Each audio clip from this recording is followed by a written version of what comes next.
You've done everything right. You followed the script.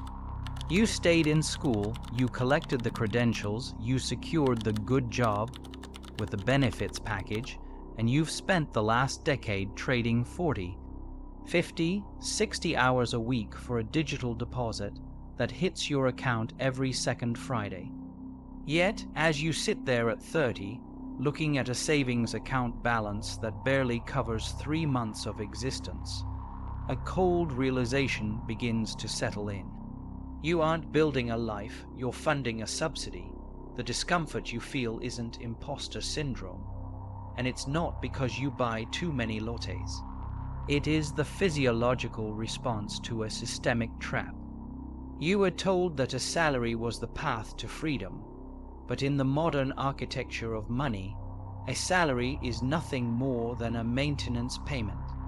It is the minimum amount of capital required to keep a human unit functional enough to return to the office on Monday. The middle class isn't disappearing, it's being re-engineered into a permanent debtor class. You feel behind because you are being chased by a system that requires your poverty to maintain its own stability. We have been conditioned to view money as a reward for effort. It isn't. In the current paradigm, money is a tool of extraction. If you have a job but no wealth, you aren't a failure. You are a perfectly functioning component of a machine designed to harvest your time and convert it into someone else's equity. Tonight, we peel back the skin of the global economy to see the gears. We aren't looking at finance. We are looking at the architecture of your captivity. To understand why your savings account is a graveyard, we have to go back to 1971, the year the world fundamentally changed and almost no one noticed. Before August 15, 1971, money was anchored. It was tethered to gold. This meant that the government couldn't simply conjure purchasing power out of the void. There was a physical limit to how much value could exist. If you saved $100 in 1950, that $100 represented a specific, durable slice of the economic pie. But in 1971, the Nixon shock severed that tie. The dollar became fiat, Latin for let it be done. Money became a decree. It became an infinite resource for those at the top, and a vanishing one for those at the bottom. When the link to gold was broken, the relationship between productivity and compensation was shattered. For decades, as workers produced more, they earned more. Their savings grew in tandem with their effort. But after 1971, a great decoupling occurred. Productivity continued to skyrocket, fueled by technology and longer hours. But real wages adjusted for the cost of living went into a flatline that has lasted 50 years. Where did the rest of that value go? It didn't vanish.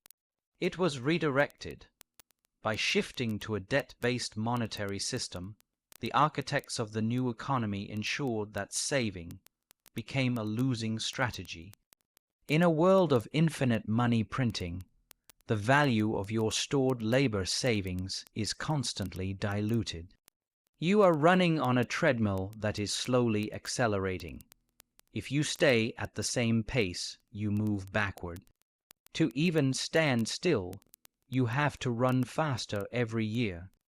The stability your parents enjoyed was a byproduct of a system that still valued the preservation of capital.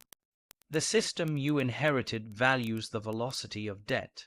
You aren't broke because you're lazy. You're broke because the very medium you use to measure your success, the dollar, has been engineered to lose value by design. Let's look at the anatomy of the trap. It's called the Cantillon Effect. In a debt-based system, when the central bank creates new money, that money does not enter the economy evenly. It flows first to the institutions closest to the source, the big banks, the government, and the ultra-wealthy. These entities get to spend the new money before prices have risen to reflect the increased supply. By the time that money reaches you in the form of a modest raise or a loan, the prices of assets like houses, stocks, and healthcare have already been bid up. You are always the last one to the table, and you are being asked to pay the highest price with the weakest currency. This is why at 30 you feel like you're underwater. The cost of admission to a stable life has outpaced your salary by an order of magnitude. The housing parasite. In 1970, the median house price was roughly 3x the median household income.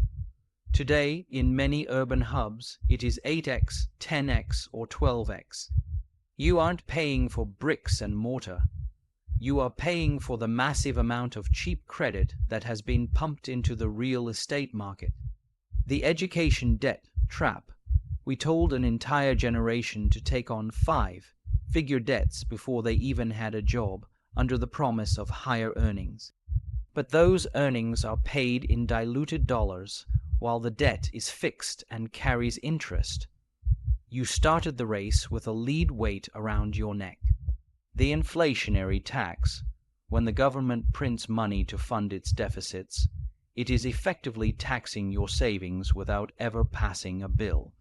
If the supply of money increases by 10% and your salary increases by 3%, you didn't get a raise. You got a 7% pay cut. The system requires you to be a consumer and not an owner. A consumer works for money, spends it on depreciating assets, and uses credit to fill the gap. An owner uses money to acquire assets that produce more money, but the architecture is designed to make it nearly impossible for you to cross that bridge. Every time you save $1, the system devalues it. Every time you try to buy an asset, the system inflates the price. You are trapped in this subscription model of life, where you own nothing and your monthly overhead is perfectly calibrated to match your take. Home pay. To survive this, you must stop thinking like a worker and start thinking like a central bank. The primary mistake the 30-year-old professional makes is treating their salary as wealth. It isn't. Your salary is merely the raw material. If you leave it in a savings account, you are effectively leaving raw timber out in the rain to rot.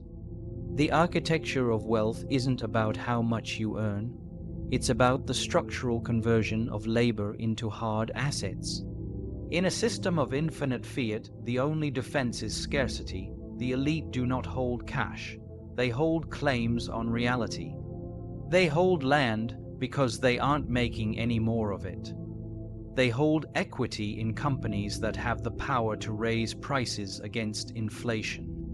They hold sound, assets that cannot be printed into oblivion, while you are saving for a down payment in a currency that is losing 7% of its purchasing power annually. The asset you are trying to buy is appreciating at 10% because it is being fueled by the very debt that is devaluing your savings. You are playing a game of asymmetric risk, but you are on the wrong side of the curve. To break the cycle, you must adopt 3 structural pillars. The asset-first filter.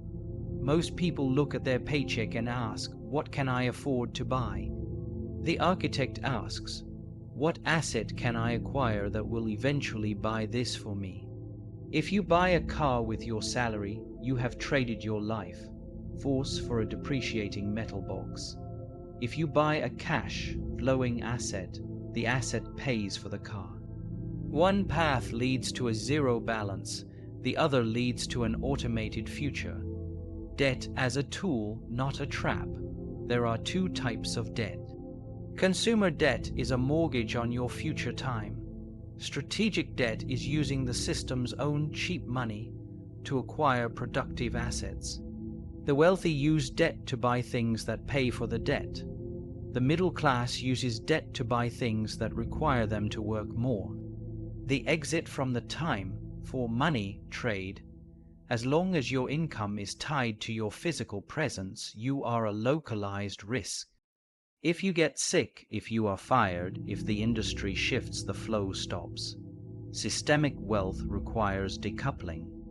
You must build or buy machines as software, real estate, portfolios that function while you sleep.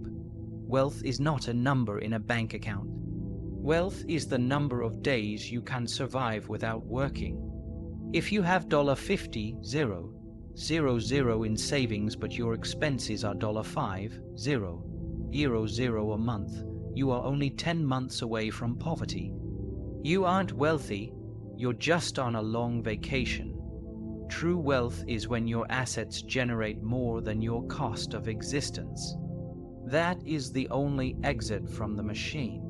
The hardest part of this realization isn't the math, it's the grief. You have to grieve the version of the American dream you were sold in elementary school. The one where a steady job and a savings account led to a golden sunset. That world ended in 1971, and we have been living in its ghost ever since. The system isn't broken. It is working perfectly. It is designed to keep you in a state of just enough to keep working, just enough to keep consuming, but never enough to become independent of the gears. When you look at your bank account now, don't see money, see stolen time. Every dollar you lose to inflation, every cent you pay in interest on a lifestyle you were told you needed, is a minute of your life you will never get back. The architecture is invisible, but it is not invincible. Once you see the walls, you can stop trying to decorate them and start looking for the door. The door isn't a hustle, it isn't a tip. It is a cold, calculated decision to stop being a fuel source for the machine and to start building your own. You are 30. You have been running a race on a track that is moving backward. It's time to step off the track. Not because you're tired, but because you finally see where it leads. Now that you see the architecture, you can never unsee it. The question is no longer how do I save more? The question is who owns my time? And if the answer isn't me, then you have work to do.